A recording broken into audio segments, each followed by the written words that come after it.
Hi everyone, welcome back to new video. आज की video में डिस्कस करने जा रहे हैं हिमाचल प्रदेश के करंट अफेयर्स। 1 से 8 नवंबर के पहले ही डिस्कस कर चुके थे। आज हम डिस्कस करेंगे 8 से लेकर के 30 नवंबर 2024 के करंट अफेयर्स। ये करंट अफेयर्स कंपाइल किए होते हैं हमने हिमाचल के डिफरेंट न्यूज़पेपर के सोर्सेज से, जैसे कि दी ट्रिब्यून का Himachal page, times of India का हिमाचल पेज। तो चलिए शुरू करते हैं हमारी आज के इस डिस्कशन को हमारे पहले क्वेश्चन के साथ। Which of the following rank Solan got in District Good Governance Index recently? 2023-24 का डिस्ट्रिक्ट गुड गवर्नेंस इंडेक्स को रिलीज किया था हमारे सीएम ने। तो उसमें सोलन को कौन सी रैंक मिली थी? सोलन को मिली थी 10th रैंक। ये वाला जो क्वेश्चन है ना, वो very very very very important है, बिकॉज आपने रिसेंटली भी एचएस का जो है अलाइड का पेपर देखा होगा। एचएस अलाइड एनटी और भी जो अदर एग्जाम्स होते हैं ना, तो DGGI से यानी डिस्ट्रिक्ट गुड गवर्नेंस इंडेक्स एक बहुत ही इंपॉर्टेंट टॉपिक है। इसमें से क्वेश्चन आने की बहुत ज्यादा संभावना रहती है, पूछे भी गए हैं इसमें। ठीक है, तो अभी का जो डिस्ट्रिक्ट गुड गवर्नेंस इंडेक्स है उसमें सोलन को 10th रैंक मिली है। और टॉप पोजीशन पे कौन है? टॉप पोजीशन पे, फर्स्ट पोजीशन पे आपका जो डिस्ट्रिक्ट है वो है आपका कांगड़ा। बिलासपुर डिस्ट्रिक्ट को आपकी मिली है 2nd रैंक। 3rd रैंक आपकी मिली है हमीरपुर डिस्ट्रिक्ट को। इसके लिए इनको एक प्राइज मनी भी दिया जाता है और सर्टिफिकेट ऑफ एप्रिसिएशन।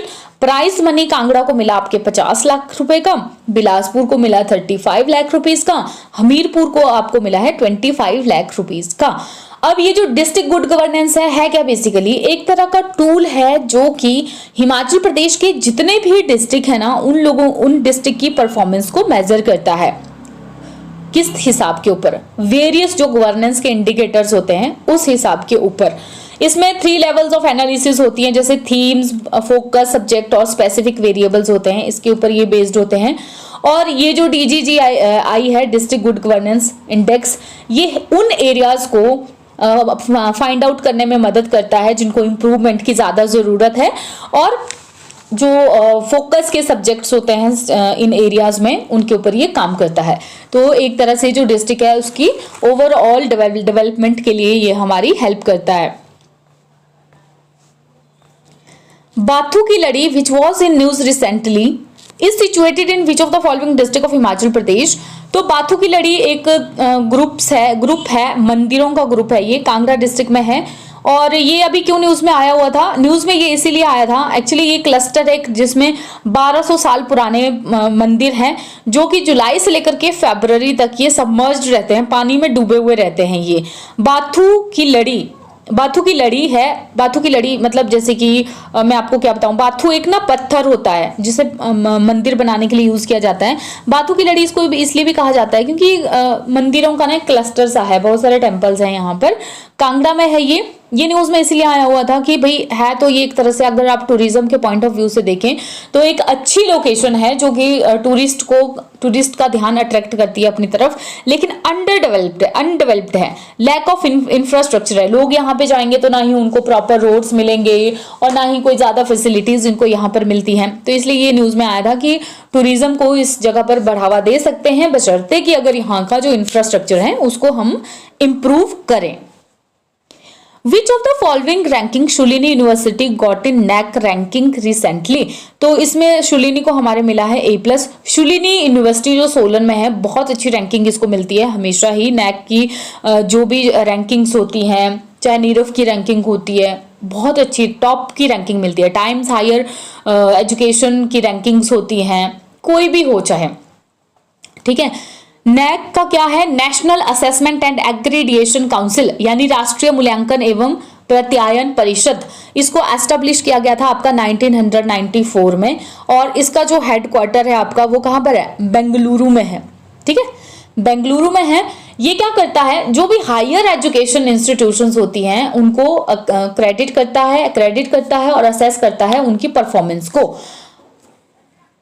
नेक्स्ट आ गया, Which of the following district bagged first prize by Himachal Pradesh Disaster Management for implementing the training scheme for volunteer?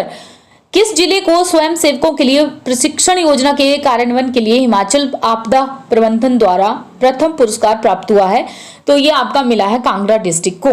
ठीक है, अब डिजास्टर मैनेजमेंट एक्ट 2005 में जो लाया गया था, और state policy on disaster management जो 2011 में लाई गई थी, इसके according village level disaster management committees बनाना बहुत ज्यादा जरूरी है, मैंडेटरी है। मतलब गांव गांव के लेवल पर भी ना डिजास्टर का मैनेजमेंट होना चाहिए, डिजास्टर मैनेजमेंट कमिटीज वहां पर बननी चाहिए। कांगड़ा की अगर हम बात करें ना, तो कांगड़ा जो है हमारा वैसे ही अर्थक्वेक सेंसिटिव है, ठीक है। 1905 का जो अर्थक्वेक है उसे हम भूल नहीं सकते हैं। ये रीजन जो है आपका अर्थक्वेक सेंसिटिव एरिया है, तो इसीलिए यहाँ पर जो गांव की जगह पर ये इस तरह की डिजास्टर मैनेजमेंट कमेटीज बनाई जा रही हैं। जो मैसोन्स हैं उनको ट्रेन किया जा रहा है कि वो इस तरह के घर बनाएं जो क्वेक रेजिस्टेंट बिल्डिंग्स हो, ठीक। और इसके साथ ही डिजास्टर फ्रेंड्स भी बनाए जा रहे हैं हर एक ग्राम पंचायत में। How much financial assistant widows will get for building houses. Widows को घर बनाने के लिए कितनी फाइनेंशियल असिस्टेंस मिल रही है, तो ये मिल रही है आपकी 4 लाख रुपए, और इसके लिए कुछ एक कंडीशंस भी हैं, ये सबको नहीं मिल रही है, ये बात आप लोग ध्यान से सुने। जो विडोज है ना, जो भी ये इसके लिए एलिजिबल होना चाहती है, तो उनको पहले बोर्ड के साथ रजिस्टर होना पड़ेगा, और इसके साथ ही उन्होंने कम से कम जो 90 वर्क डेज हैं वो कंप्लीट किए होने चाहिए, और एक पिछले बीते हुए 1 साल में उनकी जो इनकम का क्राइटेरिया है वो 2.5 लाख से कम होना चाहिए। सालाना जो इनकम है इनकी 2.5 लाख इनकम से कम होनी चाहिए, ठीक है। अब इसके साथ ही एक और है यहाँ पर कि जो वेलफेयर बोर्ड है, कंस्ट्रक्शन वर्कर वेलफेयर बोर्ड है, इसके साथ इनको रजिस्टर होना चाहिए। नेक्स्ट आ गया, which of the following has been awarded first in prestigious Swachhta Pakhwada awards 2024 recently. स्वच्छता पखवाड़ा अवार्ड 2024 के लिए किसे अभी हाल में ही फर्स्ट अवार्ड दिया गया, तो ये दिया गया SJVN को, यानी सतलुज जल विद्युत निगम को। किसने दिया ये, तो ये आपका दिया मिनिस्ट्री ऑफ पावर ने, गवर्नमेंट ऑफ इंडिया की जो मिनिस्ट्री ऑफ पावर है, इन्होंने इन्हें फर्स्ट प्राइज ये दिया था। स्वच्छता पखवाड़ा 2024 कंडक्ट किया गया था ये प्रोग्राम, और इसमें इन्होंने बहुत अच्छी परफॉर्मेंस दी थी। अब इन्होंने ये जो अच्छी परफॉर्मेंस दी है ना, इस चीज की पहचान, इनको एक रिकॉग्नाइज किया जा रहा है इनके एफर्ट्स को। तो इसका मतलब है कि जो SJVN है वो स्वच्छता और सस्टेनेबिलिटी, यानी कि स्वच्छता और सतत विकास के लिए अपने जो इनके प्रिंसिपल्स हैं इसके ऊपर ये कमिटेड हैं, ठीक है, प्रयत्नशील हैं उन चीजों को और भी ज्यादा अच्छे करने के लिए। ये जो रिकॉग्निशन है वो इस चीज को दिखाती है। Which Indian state has launched the My School My Pride campaign under the अपना विद्यालय प्रोग्राम। अपना विद्यालय प्रोग्राम के तहत, अच्छा ये जो SJVN है ना, इसके बारे में आप लोगों को पता ही होगा वैसे तो, सतलुज जल विद्युत निगम को, कि एक नवरत्ना कैटेगरी की कंपनी है, ठीक है। पूछा भी जाता है कई बार, जो मैच द फॉलोइंग्स में आते हैं, स्टेटमेंट्स आती है मैच करने के लिए, नवरत्ना, मिनी रत्ना, ये स्टेटस इनके, ठीक है। तो ये जो SJVN है नवरत्ना कैटेगरी की कंपनी है, 1988 में इनकॉर्पोरेट किया गया था इसको नाथपा झाकरी पार्क कॉर्पोरेशन के तहत पर, जो एक जॉइंट वेंचर था आपका गवर्नमेंट ऑफ इंडिया और गवर्नमेंट ऑफ हिमाचल प्रदेश के बीच में, ठीक है। नेक्स्ट क्वेश्चन हमने बोला कि कौन सा जो भारतीय स्टेट है जिन्होंने की माई स्कूल माई प्राइड कैंपेन को शुरू किया है अपना विद्यालय प्रोग्राम के तहत, तो ये हिमाचल प्रदेश ने शुरू किया है। यहाँ पर my school my pride, Himachal Pradesh की गवर्नमेंट ने इसको शुरू किया हुआ है, ठीक है। इसके तहत क्या किया जाएगा, इसके तहत बेसिकली क्या किया जाता है कि जो पब्लिक रिप्रेजेंटेटिव है, एडमिनिस्ट्रेटिव लीडर्स हैं, स्किल्ड प्रोफेशनल्स हैं, उनका कंट्रीब्यूशन एक तरफ से मांगा जाता है कि वो कलेक्टिवली जो गवर्नमेंट स्कूल हैं उनकी इंप्रूवमेंट के लिए काम करें। इसके लिए क्या करना होता है, इन सारे ऑफिशियल्स को या जो ये एडमिनिस्ट्रेटिव लीडर्स हैं, पब्लिक रिप्रेजेंटेटिव है, इनको एक एक स्कूल अडॉप्ट करना पड़ता है। फिर जो भी स्कूल इन्होंने अडॉप्ट किया है ऑब्वियसली ये उसकी डेवलपमेंट की तरफ भी फिर देखेंगे। तो ये सुखू गवर्नमेंट ने शुरू किया है एक ऑब्जेक्टिव, जिसकी तरह से एक तरह की ये कम्युनिटी पार्टिसिपेशन देखी जा रही है। लेकिन कम्युनिटी में सारे लोग नहीं आ रहे हैं, कम्युनिटी में सिर्फ ये जो पब्लिक रिप्रेजेंटेटिव है, एडमिनिस्ट्रेटिव लीडर्स हैं, स्किल्ड प्रोफेशनल्स हैं, इनको इंक्लूड किया जा रहा है। भुवनेश्वर कुमार जिनको की फर्स्ट प्राइज मिला है नेशनल पेंटिंग कंपटीशन में, जो मध्य प्रदेश में अभी हाल ही में किया गया था, वो किस डिस्ट्रिक्ट से बिलोंग करते हैं, तो ये आपके बिलोंग करते हैं चंबा डिस्ट्रिक्ट से। भुवनेश्वर कुमार, नेशनल कालिदास अकेडमी ने इनको ये अवार्ड दिया था। सेकंड है ये चंबा से जिनको कि ये प्रेस्टिजियस अवार्ड मिला था। तो पहले कौन थे, अब ये सवाल आ जाता है। पहले आपके थे विजय वर्मा, 2011 में इनको मिला था, हालांकि एग्जाम्स में अभी भी जो एमिनेंट पर्सनालिटीज हैं या पॉपुलर पर्सनालिटीज जो बहुत पहले की पूछी जाती हैं, बट समहाउ कई बार ये रिसेंट वाले मतलब जो पर्सन्स न्यूज में रहे होते हैं कुछ समय पहले ही, उनको भी पूछ लेते हैं। How many subsidy women self help group will get under नमो दीदी स्कीम। एक योजना शुरू की गई है नमो दीदी, इसमें जो वुमेन सेल्फ हेल्प ग्रुप है उनको कितनी सब्सिडी मिलेगी, तो इनको सब्सिडी मिलेगी आपकी 80% की। विमेन एम्पावरमेंट के लिए बेसिकली स्कीम को शुरू किया गया है नमो दीदी स्कीम। इसमें क्या होगा कि जो सेल्फ हेल्प ग्रुप है ना, उनको सिर्फ और सिर्फ 20% की कॉस्ट बियर करनी पड़ेगी और 80% उनको कौन देगा, सरकार देगी। तो अब जो 1.5-2 लाख की कॉस्ट उनको देनी पड़ेगी यहाँ पर, वो लो इंटरेस्ट लोन की तरफ एग्री इंफ्रा फंड के तहत मिलते हैं ना जो लो इंटरेस्ट लोन, उसके तहत भी ये कर सकते हैं। हिमाचल प्रदेश को 16 ड्रोन मिले हैं स्कीम के तहत। अभी क्या करेंगे, ट्रेनिंग भी दी जाएगी, जो ये सेल्फ हेल्प ग्रुप होंगे उन्हीं के ही तहत किसी एक को ड्रोन पायलट बनाया जाएगा और एक को ड्रोन असिस्टेंट भी बनाया जाएगा।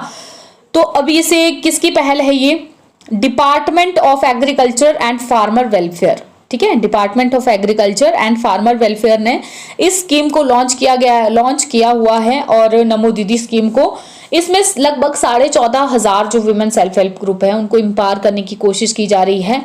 किसके तहत, दीनदयाल अंत्योदय योजना के तहत, रूरल लाइवलीहुड दीनदयाल अंत्योदय योजना नेशनल रूरल लाइवलीहुड इनिशिएटिव के तहत। अब इसमें क्या किया जा रहा है कि ये जो ड्रोन टेक्नोलॉजी है ना, इसे एग्रीकल्चरल सर्विसेज के लिए यूज किया जा रहा है। आप लोगों को पता है कि ड्रोन से ज्यादा हेल्प मिलेगी और ज्यादा सही से टेक्नोलॉजी का यूज करके हम एग्रीकल्चरल सर्विसेज में ज्यादा सुधार ला सकते हैं। इसका जो ऑब्जेक्टिव है वो क्या है, देखिए इसका सिंपल सा ऑब्जेक्टिव है विमेन की एम्पावरमेंट को, विमेन सेल्फ हेल्प ग्रुप्स की जो एम्पावरमेंट है उनको।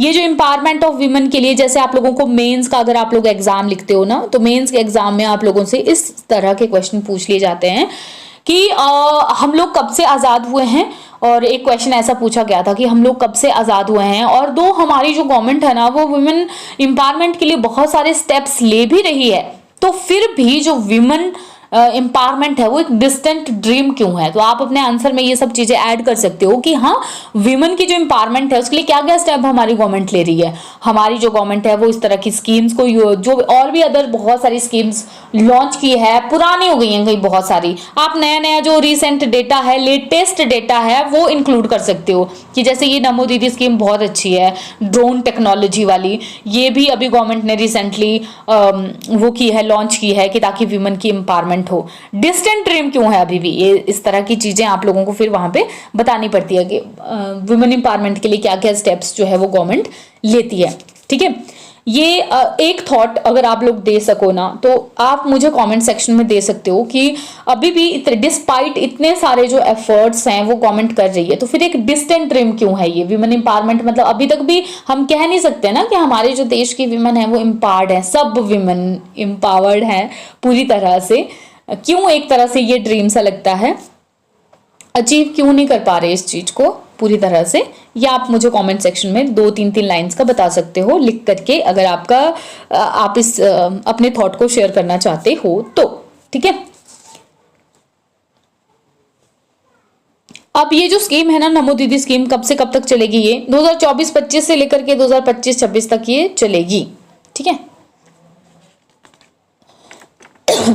नेक्स्ट आ गया आपका question, what is cyber crime helpline number in Himachal Pradesh. Cyber crime helpline number क्या है, 1930।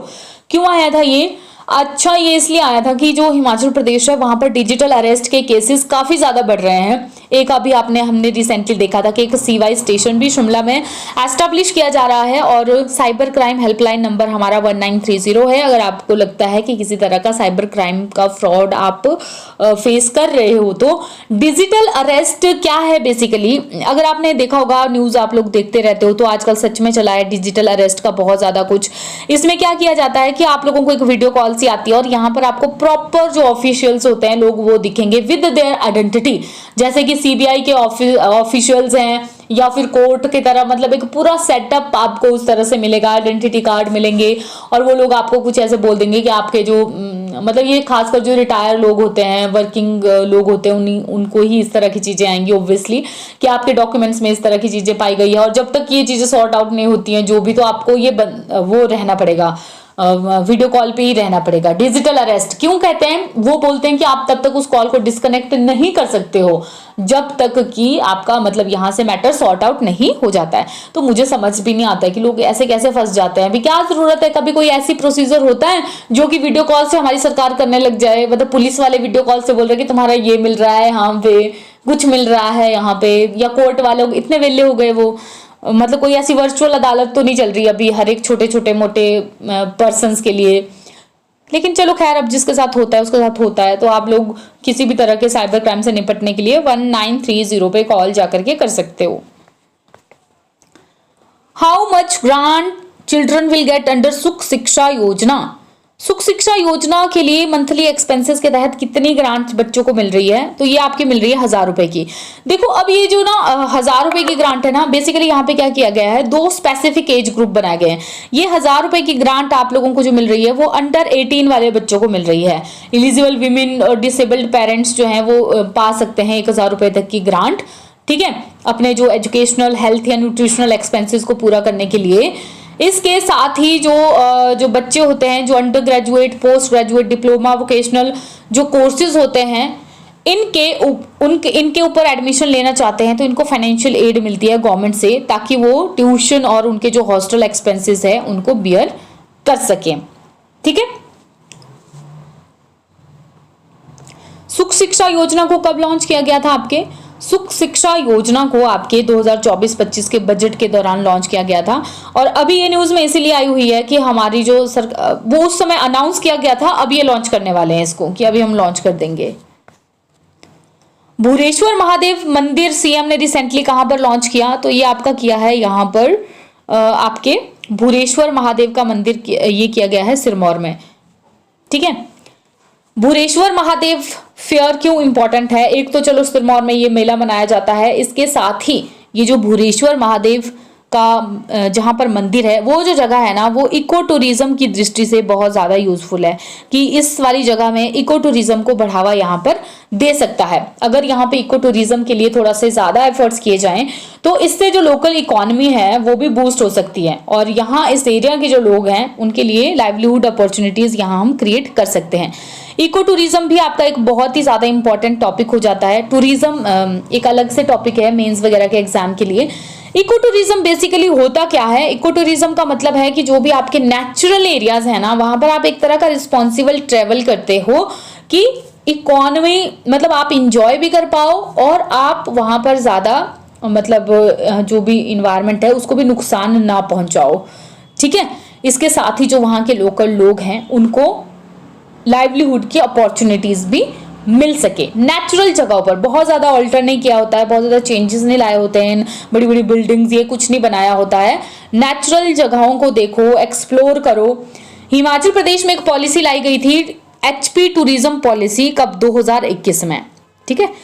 HP इको टूरिज्म पॉलिसी 2021 में 2001 में सॉरी हाँ 2001 में लाई गई थी HP इको टूरिज्म पॉलिसी।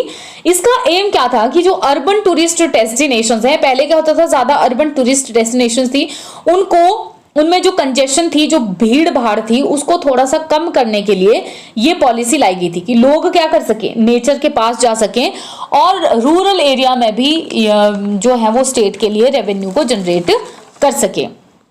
लोगों को था कि लोग जो है वो नेचर के करीब भी जा सके। अब इस तरह का एक क्वेश्चन पूछ लिया गया था कि इको टूरिज्म होता क्या है। हिमाचल प्रदेश में हिमाचल प्रदेश का जो सस्टेनेबल डेवलपमेंट है, सतत विकास है, उसमें इको टूरिज्म का क्या पोटेंशियल है और हिमाचल प्रदेश की जो गवर्नमेंट है वो इको टूरिज्म को सपोर्ट करने के लिए क्या क्या स्टेप ले रही है। ये बात चाहे यहाँ पर इको टूरिज्म की आ जाती है या फिर आपके टूरिज्म की आ जाती है, अकेले टूरिज्म की, ये क्वेश्चन पूछे जाते हैं कि टूरिज्म के लिए भी हिमाचल प्रदेश की जो गवर्नमेंट है वो क्या क्या स्टेप आपकी ले रही है। तो हम अपनी न्यूज में ऐसी बहुत सारी चीजें डिस्कस करते हैं जो कि आप आराम से वहां पर लिख सकते हो।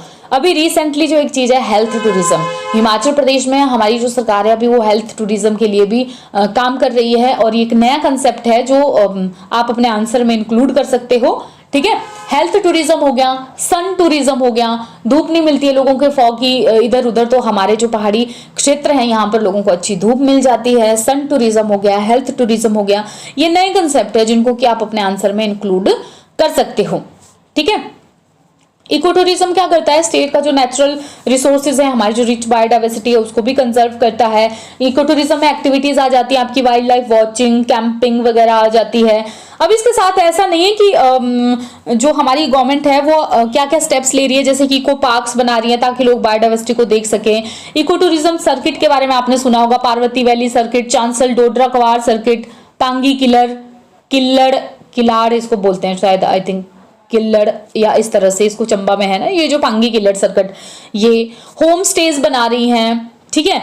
और सब्सिडी भी देती है सरकार होम स्टेज के ऊपर 1 लाख की। रूरल टूरिज्म को बढ़ावा दे रही है, नेचर पार्क्स बना रही हैं। प्लस पॉइंट ही नहीं आते हैं। कई क्वेश्चन में ये भी पूछ लिया जाता है कि एनवायरनमेंट को, हिमाचल प्रदेश का जो एनवायरनमेंट है उसको क्या हानि है टूरिज्म की वजह से, क्या जो पॉजिटिव और नेगेटिव चीजें देखने के लिए मिलती हैं। पॉजिटिव चीजों में तो आपके लाइवलीहुड मिलता है, लोगों को लाइवलीहुड मिल रहा है, हमें रेवेन्यू जनरेट हो रहा है इन सारी एक्टिविटीज से। हमारे स्टेट को टूरिज्म का कितना सारा, अभी आप मेरे को ना कॉमेंट सेक्शन में एक चीज बताओगे कि हमारे हिमाचल प्रदेश का जो जीडीपी है, स्टेट जीडीपी में टूरिज्म का कितना % है, टूरिज्म का कंट्रीब्यूशन कितना % है, ये आप मुझे कमेंट में बताओगे। तो रेवेन्यू जनरेट होता है। नुकसान क्या है, नुकसान है एक तो गंदगी फैलाते हैं, टूरिस्ट कहीं पे जाएंगे तो बोतलें वहां पे फेंक रहे, चिप्स के पैकेट फेंक रहे, हमारे जो पहाड़ हैं, घूमने की जो जगहें हैं वो इन कचरों से भरी पड़ी हुई हैं। ठीक है। तो दूसरा ये चीज भी आ जाती है, स्टैंडर्ड आ जाते हैं लोगों के तो बड़े भारी कि भाई गए तो हैं हम लोग पहाड़ों का नजारा देखने के लिए, लेकिन हमें वहां पे थोड़े आलीशान और भी चीजें चाहिए। तो लोगों के मतलब फिर एक तरह से वो प्रेशर बिल्ड हो जाता है कि हाँ यहाँ पे बिल्डिंग्स भी होनी चाहिए। ऑब्वियसली बात है, अगर हम वहां पे फिर बिल्डिंग्स बनाना शुरू कर देंगे तो क्या होगा, जो नेचुरल चीज, जिस चीज के लिए इको टूरिज्म जैसी चीज हम ला रहे हैं, फिर वो तो नहीं रहेगी ना वहां पे। तो इस तरह की चीजें और भी, मतलब जो करंट अफेयर्स का फायदा यही होता है, अगर आपको आंसर लिखने हैं तो यहाँ से आप चीजें पिक करके अपने आंसर में डाल सकते हो, अच्छे अच्छे एग्जाम्पल करके आपको मिल सकते हैं। ठीक। इसमें ना एक क्वेश्चन आई थिंक रह गया है जो मैंने टाइप नहीं किया है, इसमें वैसे हम उसे काफी पहले डिस्कस कर चुके हैं कि किस वाले स्टेट में स्टेट की पहली जो डिजिटल लाइब्रेरी है वो ओपन की गई है। ये आपकी ओपन की गई है बिलासपुर में। काफी पहले जब ये आया ही था न्यूज में तब हम इसे डिस्कस कर चुके थे, लेकिन इसका इनॉग्रेशन हुआ अभी रिसेंटली सीएम के द्वारा, तब ये फिर से न्यूज में आया हुआ था। तो डिजिटल स्टेट लाइब्रेरी जो पहली है हमारी वो कहाँ है, बिलासपुर में है। तो ये थी हमारी कुल मिला के आज की डिस्कशन। आज के डिस्कशन में इतना ही, जल्दी मिलेंगे एक नई वीडियो के साथ।